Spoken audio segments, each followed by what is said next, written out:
who will represent Afghanistan before the International Court of Justice? Most likely the Taliban, as the de facto authority of the state of Afghanistan.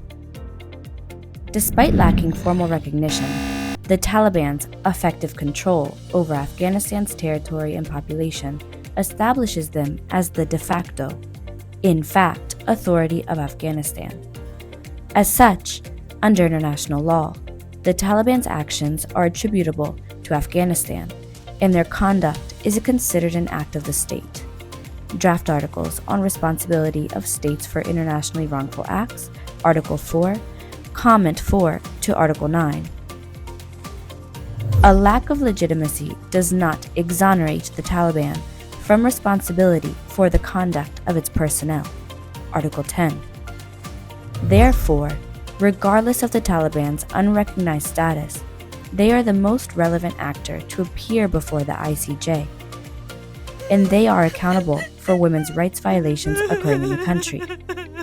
There is an ICJ precedent from similar situations.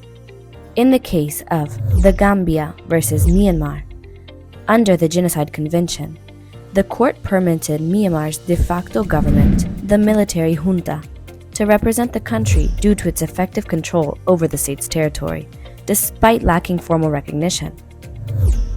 In terms of formal legal representation, typically internal state lawyers, such as those from the Ministries of Justice or Foreign Affairs, represent countries before the ICJ. Countries also hire specialized external law firms and international law experts for their legal teams.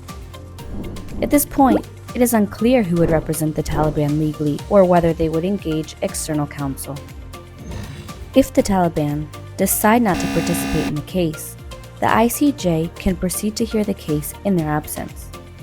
This has happened in other cases, including the recent Convention Against Torture case against Syria, where no representative appeared on Syria's behalf. A lack of appearance in the case by Afghanistan would not alter the court's procedure. The applicant countries would still be able to present the entirety of their case in the full scope of alleged violations. Similarly, the ICJ would still be fully empowered to proceed and render a binding judgment against Afghanistan.